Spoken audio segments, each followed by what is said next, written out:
Coming up on the Inside Indiana Business Television podcast, Sweetwater announces a massive expansion in Fort Wayne.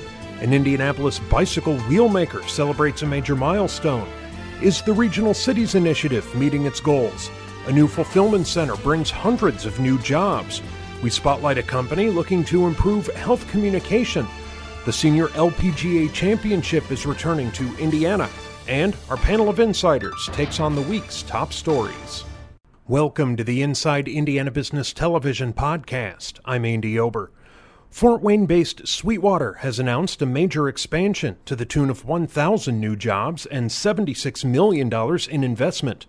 The musical instrument and audio gear company has already broken ground on the project, but there is plenty of competition for where it would go. Founder and president Chuck Surak joined Inside Indiana Business host Gary Dick to talk about the project. First of all, Sweetwater, as I said, is an entrepreneurial success story in Indiana, big operation.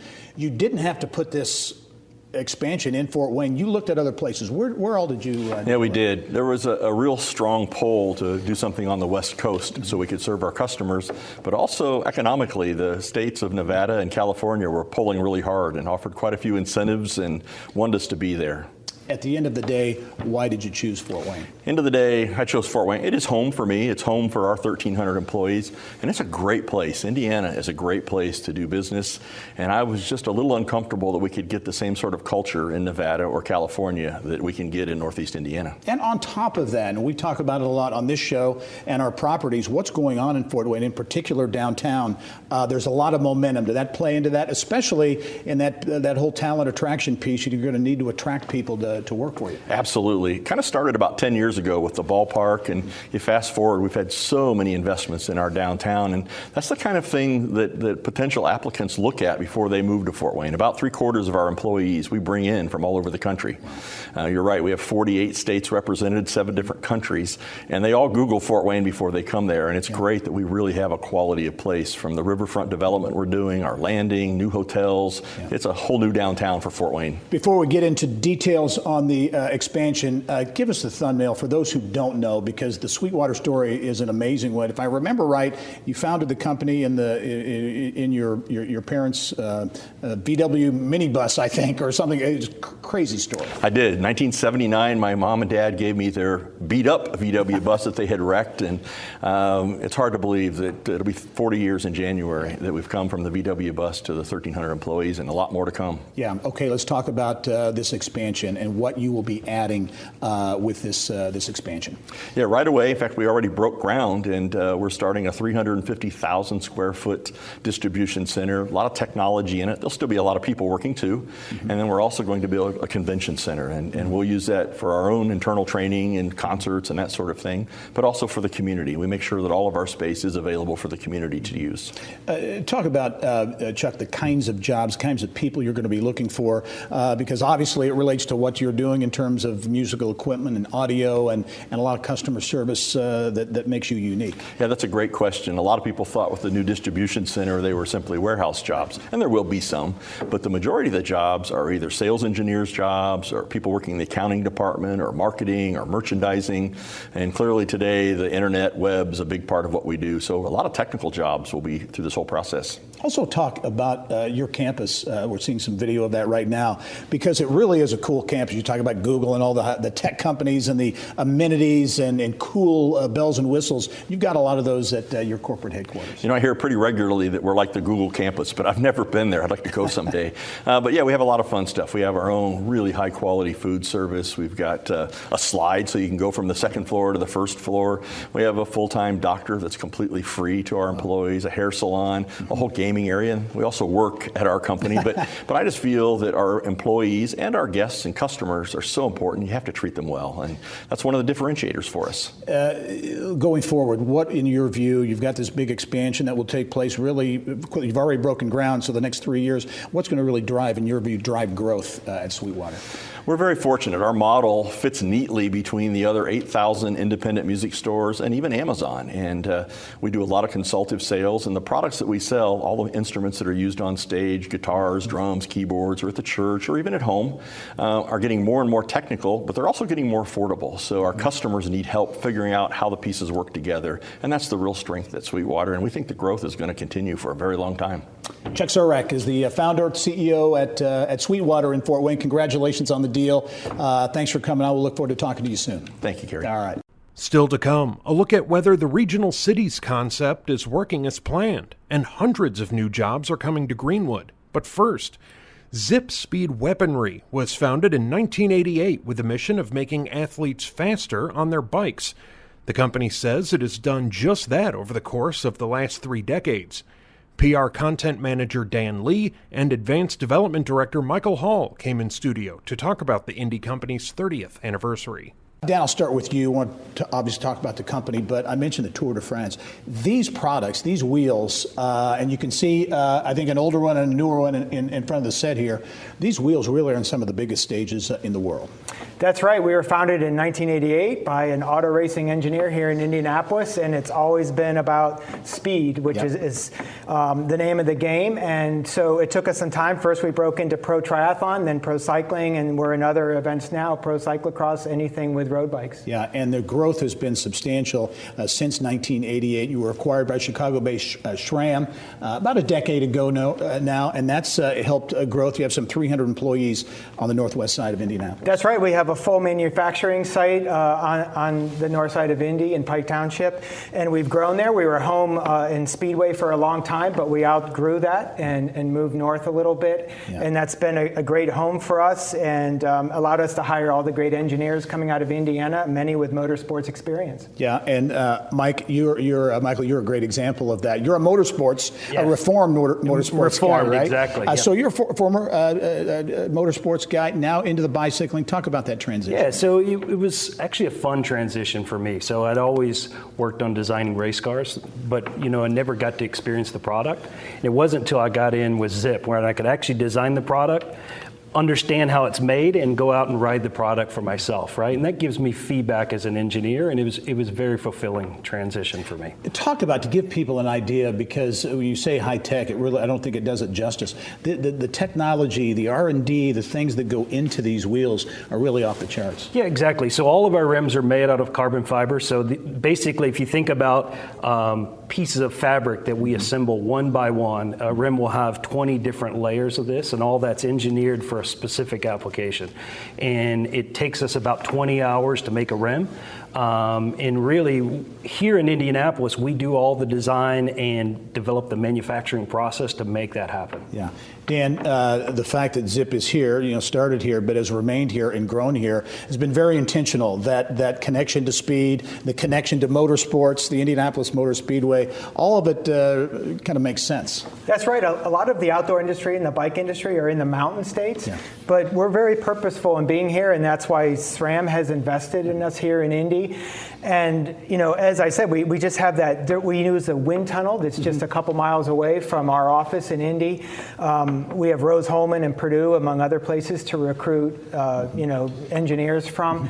So, and we're only 3 hours from our headquarters. Yeah. In terms of, talk about that wind tunnel, Michael, because you would think, you hear wind tunnels in motorsports and other, the automotive industry, but in bicycles as well. Yeah. So I really cut my teeth in the wind tunnel development. Worked for Menard Cheever years ago, basically designing cars for Indy racing, and then I transitioned into Zip, and actually it was a nice fit because Zip was really known for pioneering development in the wind tunnel, and so we just picked up some of the stuff that we were doing in motorsports, kind of brought that to the bike industry, and we've really been able to advance the product just exponentially over the years. Yeah, Dan, as we wrap up, we're going to continue to see the Zip wheels at big events. I know you got a big event coming up soon. We're going to continue to see these on a national stage. That's right. Next week, we'll be out in Hawaii getting ready for the Ironman World Championships. We've got 2 former winners, among other professionals, on our wheels there and the Big Island. All right, very good. Dan Lee, also Michael Hall from Zip Speed. 30 years in business, 300 employees here and doing business on a global stage. Thanks very much. Thank you. All right.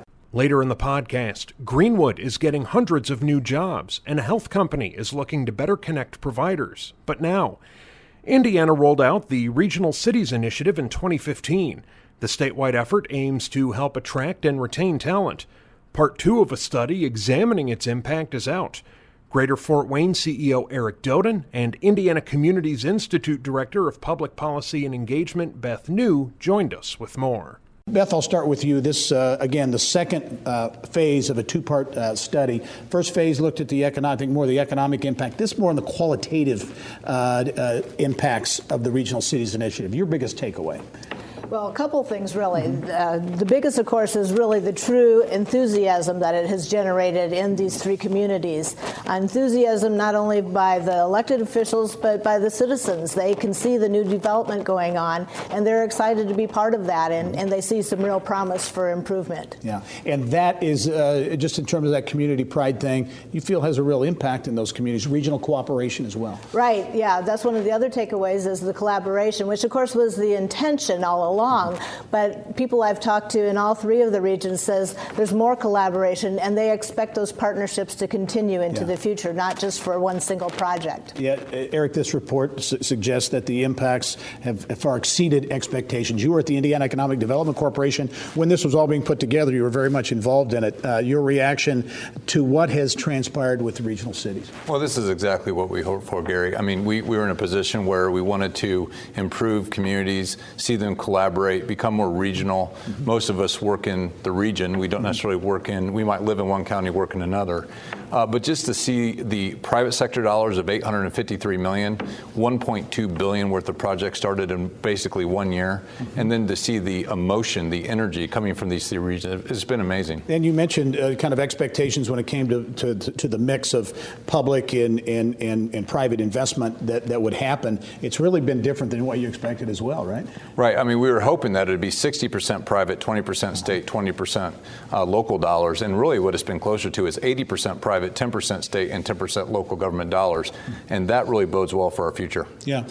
Beth, as you look at some of the, you did numerous interviews with communities and others around the state. What else really stood out to you in terms of beyond this community pride and the collaboration? What else really stood out to you in this qualitative aspect? Well, one of the things that everybody said in all three regions again was they were real impressed with the Indiana Economic Development Corporation, that they didn't try to mandate what projects, but they let the locals come up with their own vision and what they wanted to see and what they thought were most important. So that was extremely important to not only just increase the enthusiasm, but the buy-in. And then that has already done some spin-off. So if a neighbor fixes up his building or a new improvement goes in, somebody said, hey, they can do it there. I think I'll make an investment in my building too. And the investment has gone, again, regionally, because you talk about Fort Wayne, Northeast Indiana getting the grant. It's not just Fort Wayne, but investment in some of the rural counties around there as well. Right. Of course, Northeast Indiana is the largest geography region. I mean, they incorporate 11 counties in their whole region.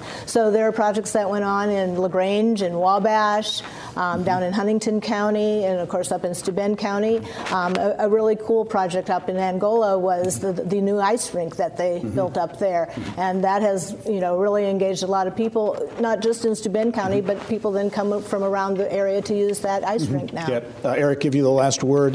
The ask for Regional Cities 2.0 will be in this legislative session. With this information, I'm sure it's going to be part of the pitch, right? Right, and so we're working with business leaders all over the state, especially the three that won, and saying to the General Assembly and to our governor, we really think this should continue. $150 million would allow us to get to about 11 regions, which is all of the regions really when you look at it. And so we see it. We want to see what's happening in those three regions expand, and then $100 million with the regional development tax credit, which would allow for development to occur in rural communities. All right, very good. Eric Doden and Beth New, Regional Cities impact very substantial. Thank you both for being here. Thank you. Remember, you can catch Inside Indiana Business Television on stations throughout the state every weekend. Head to InsideIndianaBusiness.com to check listings.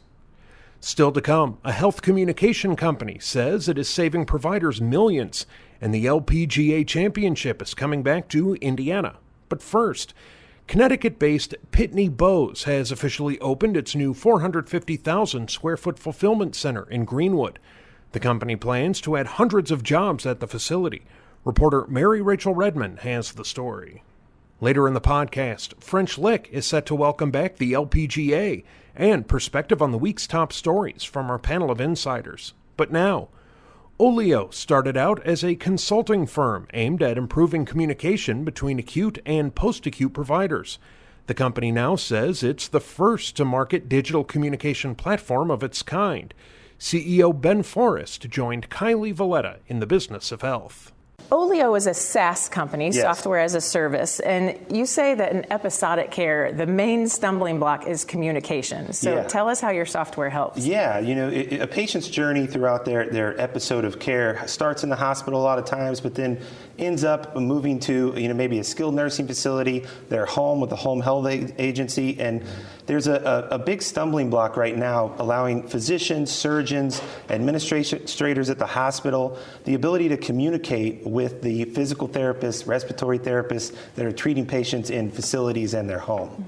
So tell us also, you help with communication among all those people, but what kind of data or insight does your software also provide? Yeah, so not only do we bring those providers together to communicate in one space, a digital space, we've automated therapy feedback. So the respiratory therapy team being able to give a digital automated therapy feedback back to the pulmonology team, orthopedic surgery, being able to see feedback from physical therapy on their total joint replacements.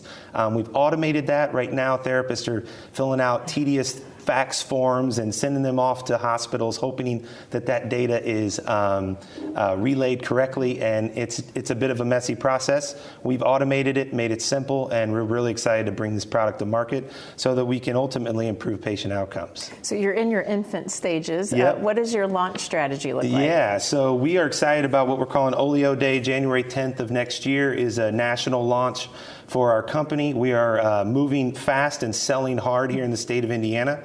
We have several local orthopedic organizations, private practice orthopedic groups, and hospitals with strong interest here in the state of Indiana. But we're really gearing up for bigger things, a national launch where we can really drive to hit our revenue goals that we have set for ourselves. And speaking of growing fast, your team has grown significantly in recent months. Yeah, it has. It's fun and exciting to watch not only a business plan, but really a team mature.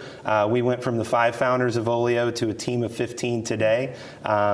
Really excited about our team. Smart people, engineering, marketers, salespeople, customer success folks, all working together, and we're really focused on our growth strategy. And you're launching the product with the orthopedic and cardiovascular specialties, Correct. but can the software be tailored for other specialties? Yeah, that's really, you mentioned early in the intro, there's certain types of surgery, types of disease states where hospitals are assuming some risk. And so we're continuing to build innovation through Olio to cater to our hospital customer so that they can have a better collection of data to treat patients in an episodic care model. So the hospital networks are your key customer. Correct. And then the other people use it free of charge? Yeah, we give them access to the database at no charge. We really just ask that they allow us to service their account, keep their account current, train, educate, and really want to provide a valuable product to the hospital at the end of the day. Just a few seconds left, but you have a physical presence in Carmel as well. We do. We're excited really to be a part of the indie tech community, to be a part of the healthcare IT community across the country. There's a lot of change in healthcare. There's 11,000 seniors aging into Medicare every single day. So there's a lot of innovation, and we're really excited to be a part of that community and part of the indie tech community. Well, Ben Forrest with Olio, thank you so much for being here. Good luck as you launch. Thank you very much. I appreciate it. Still to come, our panel of insiders weighs in on the week's top stories. But first, the second annual Senior LPGA Championship returns next week to the Pete Dye course at French Lick Resort in Indiana. The course hosted the inaugural event last year. French Lick Resort Director of Golf Dave Harner previewed the event on the Business of Sports with Bill Benner. French Lick continues to make its presence known as you welcome back these great former LPGA stars. We're always excited to see the ladies arrive. They're a great group to work with. They really appreciate having a venue like ours to play, and we're happy to host the second annual. Yeah, and the first was a year ago in July, and now you moved into the fall date. What went into to the date switch? We had a Symetra Tour event in July, and then backed right up to it was the Senior LPGA. And we really felt that the Symetra was a great event, standalone. So we wanted to sort of separate them, give the Symetra Tour event its identity, and move the seniors to the fall when we have some beautiful colors and great playing conditions. And that is a spectacular property. As anybody's been down to French Lick, and especially the Pete Dye course, these women can still play. I mean, don't be taken aback or think that they're not what they used to be. They can still hit it. Sherry Steinhauer 2 years ago in our Legends Tour event there bogeyed the first hole and shot 63. It's 9 under par. So, yeah, they can still play. And to watch Laura Davies hit the ball, we have a lot of people in the pro-ams, and we have some club pros who play, and she consistently knocks it out there 280. So. Steve Ferguson, who's headed up the magnificent renovation of the French Lick Resort. Why is he attracted to the LPGA as he's been? I think we view women's golf as an untapped, maybe not untapped, that may not be the word, but an under-marketed group, and we feel like the more women we can expose to the game and the more people who understand women in the game, the better. We started doing our Legends Tour event back in 2013, and it's evolved into this Senior LPGA Championship. And if you come out and you watch these ladies and you experience the tournament, there are no gallery ropes. They're never too busy to sign an autograph. It's just a great group of ladies. And I know one of the things that I do pretty much all during the years, I get the clicker and I say Golf Channel, and the exposure you get, I mean, this is, again, a great event, but the exposure you get for 3 days on the Golf Channel, that's well worthwhile. We think, by their numbers, somewhere around 1 million people a day will have exposure to the broadcast, and that's not counting the foreign countries who pick it up, and I think we were picked up in about 20 countries last year. So, a couple of million people see us.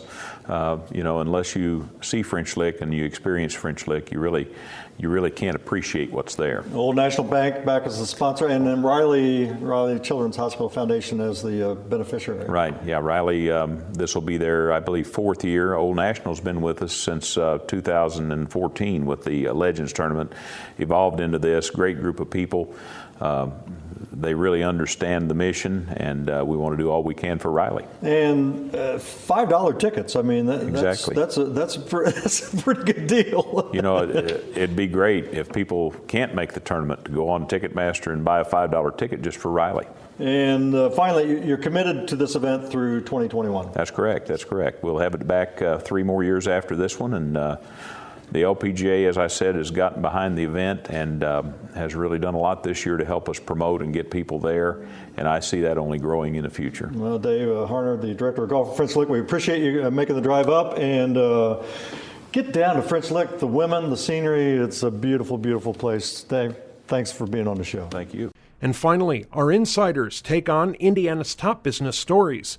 This week's panel includes IndyPolitics.org publisher Abdul Hakim Shabazz, Indy Chamber Chief Economic Development Officer Maureen Krause, and Mesereau Financial Retirement Planning and Advisory Client Relationship Manager Bruce Kidd. A couple of big economic development deals, big project deals, if you will, announced this week. Maureen, in northwest Indiana, Maryville. Lots of folks remember the Star Theater and the Radisson Hotel, I-65 and US 30 there in Maryville. That has gone by the wayside. It's been taken down. This week, White Lodging announced plans for a $350 million project that would include hotels, retail, residential, horse areas, all a destination essentially created there to replace what was an iconic place with a new destination. Well, I think that's a fantastic, first of all, the size of the development for that part of the state is tremendous. It's, it's day trip, it's destination, but it really is pointing to, I think, what families are looking for is easy couple-day activities. Reuse of existing facilities or existing space is so essential for a community. You just shouldn't let things die. Figure out a better use, a more current use. or use for a future. So a lot of good to come out of that development. And once again, the size is really amazing. Yeah. And I think another example of the White family giving back to Indiana, Abdul, what is the significance in your view of the location in Northwest Indiana? It's the gateway to Chicago, Gateway as they to call Chicago, it. Yeah. you're easily within, as somebody who grew up in the city, within an hour's drive of almost anywhere from the city of Chicago, depending on, of course, traffic. You can bring people to northwestern Indiana. It sort of also revitalizes that area. I always kind of jokingly say Northwest Indiana sometimes tends to be sort of the Forgotonia of Indiana when we talk about development and where things are going. But it shows that once again, every part of the state is vibrant, healthy, and and making a comeback. Yeah. Another big announcement this week came in Northeast Indiana in Fort Wayne with a great Indiana entrepreneurial success story. Sweetwater, they used to be called Sweetwater Sound. They're the musical equipment and audio equipment dealer. It's grown into really a large company, about 1,300 employees. Bruce, this week announced plans to add 1,000 additional jobs with a $76+ million investment. Chuck Surek, I had the pleasure to meet him several years ago. He's built a phenomenal company, and he is, like you talked about the Whites in Northwest Indiana, he's very committed to that part of the state and has built a real foundational company for that region. And I have lots of friends that are in the music business, and they're all customers of his because they have fantastic products, they have fantastic people. And customer service. And customer service. They just keep building and building. It's remarkable. What does this say, Bruce, in your view, and anybody can jump in on this, but Chuck was on the show earlier this week and said, hey, we had offers from a lot of other places, especially out west, Vegas, the West Coast, where they've got a lot of customers. And he said, frankly, the offers, some of them were better financially, but he points to, he's from Northeast Indiana, he loves Fort Wayne, but he likes what's going on there from a momentum standpoint. I mean, he can be the lead dog, if you will, in a revival or an expansion of that area. I'm sure he had great offers to go other places. I mean, we're not the centerpiece of the entertainment industry,